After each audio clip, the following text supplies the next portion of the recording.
What does it take to cultivate resilience? A resilience so strong that it can withstand the heaviest storms that life throws at you. Resilience so unwavering, so deeply rooted, that even when everything seems lost, it sparks hope. The first time I realized I had to become resilient came from a lesson I learned from my parents. You know, I'm someone who's been judged because of the color of my skin. And I'm not here to complain or seek sympathy. But my ethnicity was clearly different from other kids growing up. And because I was different, my parents always told me, you have to be 10 times better in order to get half the recognition. And I took that to heart, driving myself to excel in everything I did. And that's where resilience started for me, knowing that life would be tough and still striving to be the best version of myself. Not only to meet expectations, but to prove I was worthy despite the judgment. When I found track and field, everything changed. I found a community in which I was not only accepted, I was celebrated. And that was proof that hard work was enough for me to be seen the way I wanted. As my life was marked by both triumphs and challenges, today I want to share that very personal journey with you, not only as a professional athlete, but as a person who had to become resilient. So let's start when my entire life shifted. 2020, the year I felt what I thought was a hopeless challenge, a knee injury that required 2 surgeries and kept me out of running for an entire year. Mind you, being a professional athlete and not being able to rely on your body is an identity crisis in itself. My body isn't just a tool, it's my partner. It's the only way I can achieve my goals. So every step was led with doubt. My confidence was shattered. And the track that once was my sanctuary felt like an unforgiving space, reminding me of my fragility. Rebuilding trust in myself was not just a physical challenge, it was a mental battle that truly tested my patience. I realized that resilience is not only about enduring the pain or gritting your teeth through hardship. No. Resilience is born from the willingness to take one step forward every day, even when fear convinces you that your best days are behind. It is choosing hope over doubt as you strengthen yourself and find trust. As I fought my way back from this injury, I set all my goals on the 2021 Summer Olympics in Tokyo. It was the culmination of years of literal blood, sweat, and tears. But life had other plans for me. I was selected to go to the Olympics, but only as a reserve athlete. So I watched from the sideline my colleagues step onto the track I worked so hard to be on.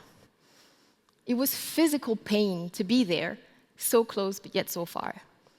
The only thing I wanted to do was go home, quit, and forget everything about track. And I realized resilience's most difficult lessons. Sometimes your best effort won't bring the outcome you expected. But it's not only about achieving the goal. It's about who you become once that dream falls short. It's in these moments of vulnerability that we redefine success, learning to stand tall even when the dream fades away. Now, what followed the Olympics is an even darker challenge. A battle with depression that swept me like a storm. You know, I always considered myself a strong person, but depression does not care of your physical strength or your previous victories, or not even how many times you've bounced back. Nope. In my case, it seeped into me, making me feel like the littlest task was the hardest. I couldn't even make myself dinner. I was in a constant darkness. And I was confronted to learn another lesson. It's not only about showing up, but also recognize that you can't do it alone. And the lesson here was pretty simple. Humility. So the strongest thing I could have done at that time was admit that I needed help. I realized I was very vulnerable, and I sought professional help. And I'm so happy I put in the work to find my way back to myself. As I slowly, thank you. Thank you. But as I slowly emerged from that situation, life threw another curveball. COVID-19 pandemic and its so controversial vaccine. Like many, I trusted in that hope, so I got vaccinated twice. But after the second vaccine, I got diagnosed with what is called pericarditis. It's a heart disease that left me hanging with fear. I was really, truly asking myself, how can I be a professional athlete with a heart disease? I was terrified. How was the future going to look for me? All my goals had to be paused, yet again. This injury was not anything my medical team had dealt with in the past, so we had no strategies or protocol on how to move forward. And living with uncertainty and no clear treatment let a deep fear sink into my head. And I truly questioned my future as a professional athlete. But our friend resiliency here meant accepting that not everything is within your control.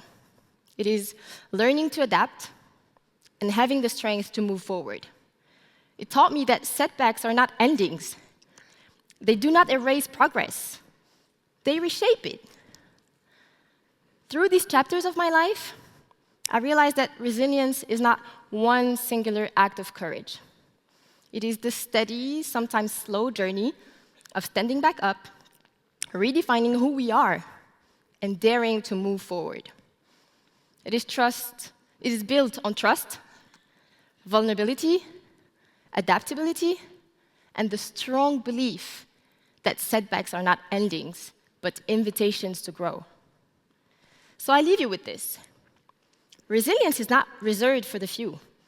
It is within each of us, waiting to be discovered, strengthened, and rediscovered all over again, because life happens. Embrace your challenges, find your community, and trust that even when life changes in unexpected ways, you have the power to spark your very own Olympic-level resilience.